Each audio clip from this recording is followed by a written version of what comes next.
We've got Brandon Showalter. It's done more than any individual in this country to lead the fight against this radical transgender ideology. We've got Joe Allen, who's also, I think, spent the last 10 or 15 years of his life studying this situation. John Lott, who's done such an amazing job, and he's here to talk about this killing. He's also here to give us some guidance on what's happening in D.C. and how it's going to roll out throughout the country. We have a crisis with these young men. I think now in some young women, but it's got to be dealt with. We need to find out exactly what's going on with these mental health professionals. What is happening, what is being advocated, what drugs are being given. That's your problem.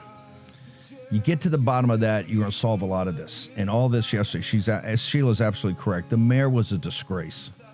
Absolute disgrace. He's a drama queen running around. And Waltz, the governor, what a clown. Think about it. That guy was almost vice president of the United States. Think about that. Think about a party that would put that guy up to be a vice president of the United States. Meditate on that for a moment. Short commercial break. We'll be back in the war room in just a moment. Hello, America's Voice family. Are you on Getter yet? No? What are you waiting for? It's free. It's uncensored. And it's where all the biggest voices in conservative media are speaking out. Download the Getter app right now. It's totally free. It's where I put up exclusively all of my content 24 hours a day. You want to know what Steve Bannon's thinking? Go to Getter. That's right. You can follow all of your favorites. Steve Bannon, Charlie Kirk, Jack Posobiec. And so many more. Download the Getter app now. Sign up for free and be part of the movement. Here's my note to my family. The video also shows written statements and several guns painted with slurs. In another clip, the speaker simply reads aloud from a clothes dryer manual. Dryer safety. Your safety and the safety of others are very important. Police say they also found a litany of writings. We're also aware of a manifesto that the shooter had timed to be released on YouTube. This manifesto appeared to show him at the scene and included some disturbing writings. That content has since been taken down with the assistance of the FBI, and it now remains under active review by our investigators. Apparently part of the plan that the shooter seemed to illustrate in those same videos on YouTube, a photo of a slab of wood. An actual slab of wood was found at the scene, blocking a door from the outside. This will be for the emergency exit. Pop it through the hand. According to social media posts, the shooter's mother worked at the school from 2016 to 2021, and the shooter graduated from the school in 2017. The shooter, now known as 23-year-old Robin Westman, identified as a female and changed their name legally to Robin from Robert in 2020. Well, he's Robert to us, okay? You got to stop this. You got to stop this madness about going along with it. If you're going to go along with it, then you're just adding to the madness. Sheila, I want to go back to your theory of the case once again about the psychiatrists, the drugs, the handling of this. Because all we get bombarded with is mental health and mental health professionals when they are part of the problem, if not the problem. Man, why is it hidden from us? And I do want to thank the authorities.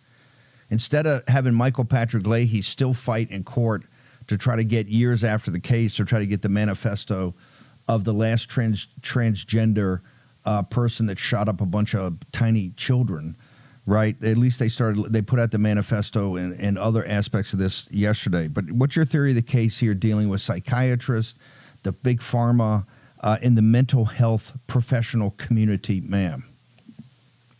Well, I believe that they're hiding behind the HIPAA laws. And so HIPAA is supposed to protect children like this little boy. If you look at his little picture of that little boy, the parents sought mental help because they obviously embraced his transition. So the HIPAA laws are to protect the consumer, not to protect the treating psychiatrist. So all this transgender and this psychiatric intervention has to be exposed because we have to make sure that there's not psychiatric abuse of these children going on within the treatment, which we clearly see throughout these mass killings of children on a cocktail of drugs like Adam Lanza, who was drugged all the way up through on a cocktail of drugs. And these drugs have never been tested before in humans. This is all drug experiment. So HIPAA is not there to protect the psychiatrists. The FBI and the police are not there to protect the contracts that the government has with these vendors. It is to protect the mental health consumer who is going for mental health treatment. So that's why it's important to open these records up. It's the humane thing to do. In this country today, we do not have human rights in mental health. This is forced treatment, and it is evident throughout the mass killings throughout this country, because a lot of these killers have been mandated onto psychiatric drugs by courts. We have a separate mental health court. So we have an industry that has set up shop within our government, and they refuse to give us any information. They're also the same industry, by the way, Steve, that collects their own data. So they collect the data on how many kids are on these psych drugs, but they will not release it to the public, which is a crime against humanity. This is a human rights crisis in mental health. This is over-drugging. This is drug repeat, diagnosed with these fraudulent labels that are ever expanding with no science behind them, and then drugging them on a cocktail of drugs. Our organization has been working on this, and we're happy to work with any lawmaker, but the lawmakers are part of the problem. They're covering up for these massive mental health contracts. Hang on for a second, Sheila. I'm going to go to Brandon Showalter. Brandon, Cat Turd has got up a post. I reposted on Getter. It's got like 8 or 10 of these with Nashville, etc. I don't know if in a row, but pretty close to being in a row of this coming from people undergoing this transgender ideology, these people going through transitions. What's happening here? You've been the guy at the tip of the spear of this. Well, and this one's particularly demonic and vicious. They had this guy had a very sophisticated way how he's going to block the school and basically shoot up all these little kids while they're at mass. So this is on one level, a guy who's really thinking through how he's going to commit mass slaughter, sir. Yes, Steve, and my heart again goes out to all the families who are enduring these excruciating losses and all the suffering victims. I don't know what it's going to take. I mean, dead children praying maybe that we finally reckon with the absolute poison that is gender ideology.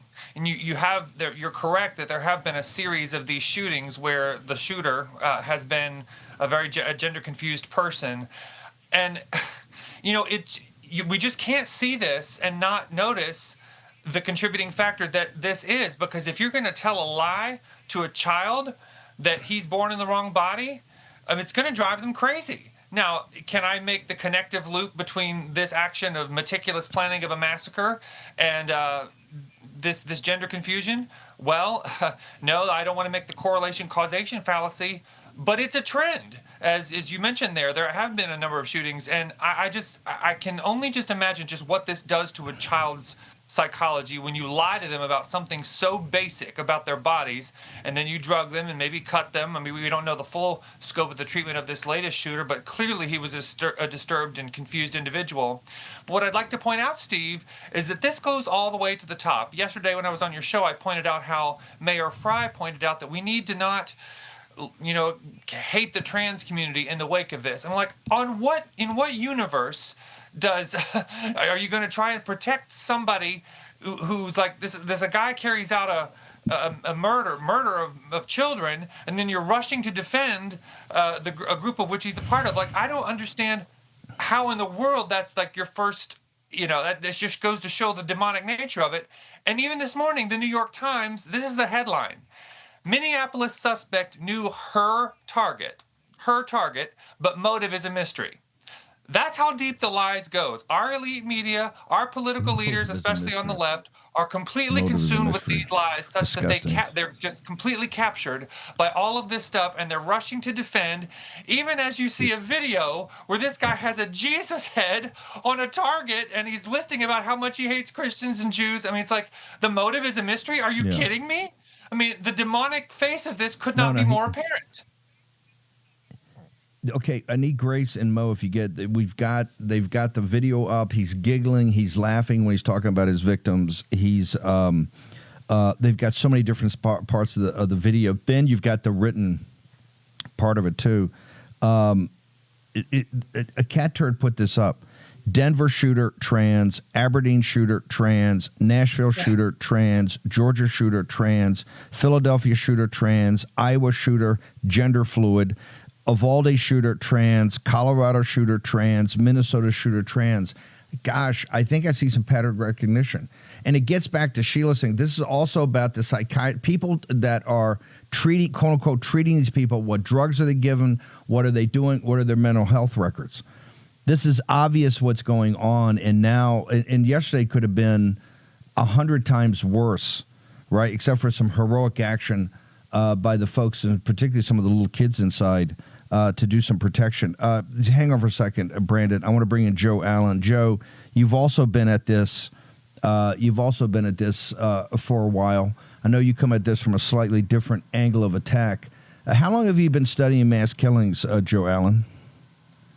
I did my first in-depth research on mass killings in 1998 using court documents from the Lily Lid murders in Greene County, Tennessee, and I lost my taste for it in 2015 after the Charleston shooting by Dylan Roof. I spent way more time on this than any normal human being should.